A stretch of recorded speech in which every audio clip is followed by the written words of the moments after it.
on tämmönen lukunurkkaus, joka on samalla meidän koiran Hemulin. Peti. Joo. Ja mä luen tässä aika usein kirjoja, mut Hemul söi mun kirjoja. Mä voin näyttää lopussa. Vaaterekki, mut mä en ole löytänyt tähän mitään vaatteita vielä, joten joo.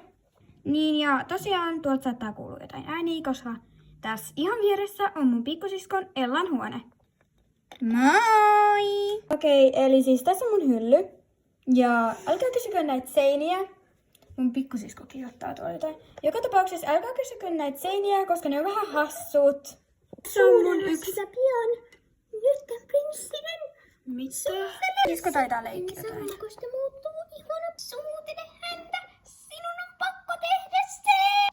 Okei, nyt se varmaan tekee jotain ihan muuta siellä, mutta joka tapauksessa jatketaan.